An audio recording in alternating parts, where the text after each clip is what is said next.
Hi kids. In today's session, you are going to learn about the Mauryan Empire under intellectual awakening and social changes. Okay. Under Mauryan Empire, how was the state and also how was the society? What you are going to learn today. First, the Mauryan Empire, how it was started. What you are going to learn. Vishnugupta. Vishnugupta, he was later known as the Chanakya or Kautilya. He only is the one who was responsible for the Mauryan Empire, or was responsible for the rise of the Mauryan Empire. Chandragupta, he was inspired by the Alexander of Macedonia, was raising an army and looking for opportunities to establish a kingdom of his own. On hearing the news of Alexander's death, Chandragupta stirred up the people and with their help drove away the Greek garrison that Alexander had left at Dakshila. Okay, then he and his allies marched to Patliputra and defeated the Nanda king in 321 BC. Nanda king already we studied, isn't it? Already we studied in the Magadha kingdom itself, isn't it? And here they are saying about the Magadha, that Nanda kingdom, the Nanda king, he was defeated by the Chandragupta Maurya in 321 BC.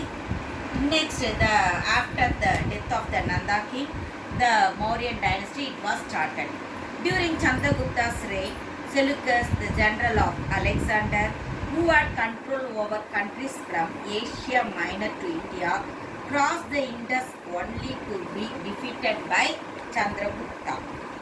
Seleucus' envoy Megasthenes is said to have remained in India, and his account titled Indica is useful record. Megasthenes, he wrote the Indica. Okay, it was the useful record about the Mauryan polity and also the society.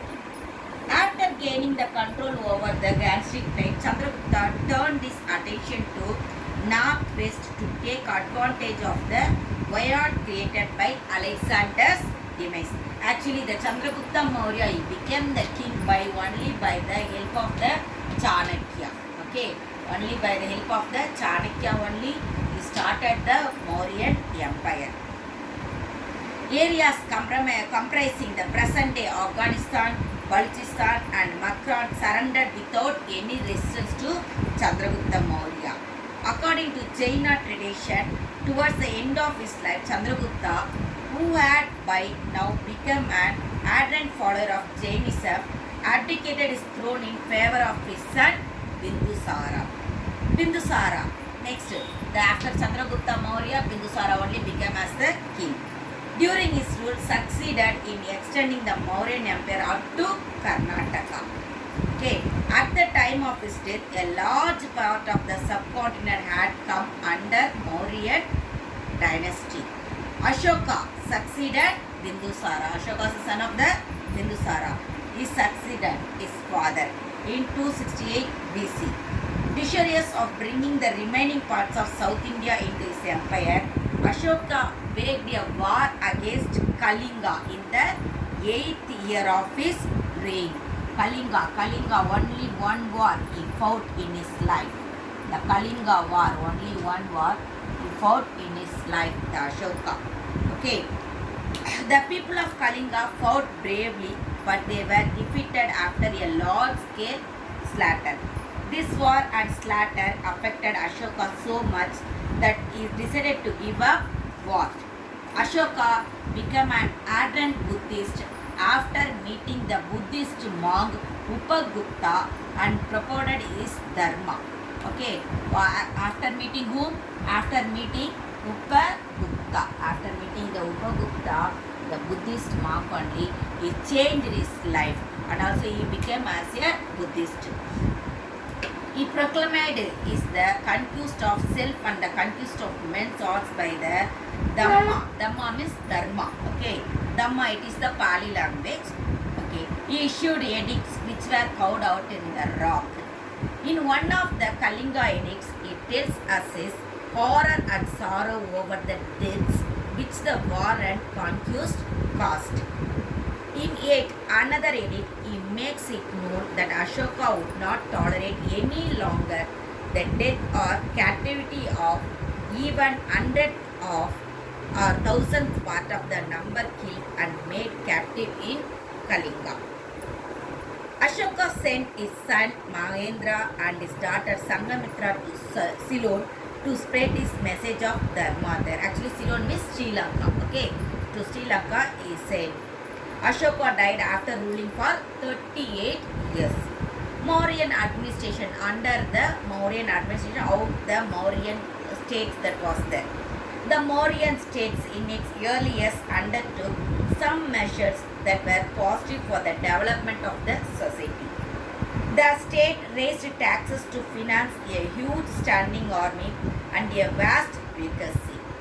The Mauryas had evolved a very efficient system of governance. The king only the head of the administration. Already you know, king only, he only is the person who was the head of the administration. He was assisted by the council of ministers. They were Mahamatrias. The council of ministers were called as a Mahamatrias. Okay, Mahamatrias. The council of ministers are called as a Mahamatrias. The person in charge of revenue and expenditure was Samharta.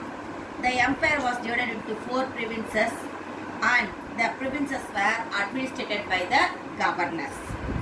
The district was under a Sthanika, while Gopas were in charge of 5 to 10 villages. That 5 to 10 villages, it came under the Gopas. And the administration, the municipal administration, it was under a Nagarika.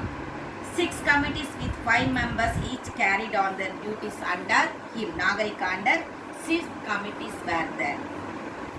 They were to take care of the foreigners, to register the birth and death of the citizens, to look after trade and commerce, to supervise different manufacturers, to collect excess duties and custom duties. These are all the duties of that 6 committees with the 5 members. City or town administration, same like the military department, was also managed by a board of 30 members. How many members were there in the 30 members were there in the military administration. Okay, it was split into 6 committee with the 5 members in each one. At the village level, there was Brahmini who was responsible. This one already I told. In each and every village, it was headed by the Brahmini. He only responsible for all the work in the village for the development purpose, as well as to deal about the cases, everything he only dealing there. Not only in the Mauryan administration, already we studied about in the Magadha also. Okay, the state used the surplus appropriated for the development of the rural economy by founding new settlements. It also organized irrigation projects and controlled the distribution of the water. The Mauryan state gave further boost to urban development. There was the urban development also was there. It secured land trade routes to Iran and Mesopotamia, as well as the kingdom of northern China too. Arthashastra, it was wrote by Chanakya. Arthashastra, it was wrote by Chanakya alone. In that one, it refers to the Kasi, Venga, Kamarupa and Madurai as textile centers. The distribution of black polished ware of northern India as far as South India is indicative of the extent of trade during the Mauryan rule. And educational centers. Monasteries and temples served the purpose of imparting education. Already you know, in ancient itself you studied about the Gurukula system. Under the Gurukula system, temples only played in the education, isn't it? Here also temples only played the vital role in spreading the education. Nalanda was a great monastery built by the Magadha Empire. Nalanda University.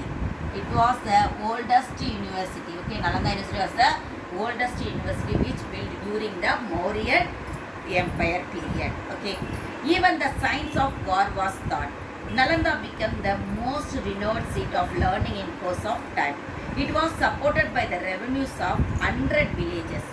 No fees were charged to the students and they were provided free board as well as lodging. Free board and lodging. Okay, thank you kids.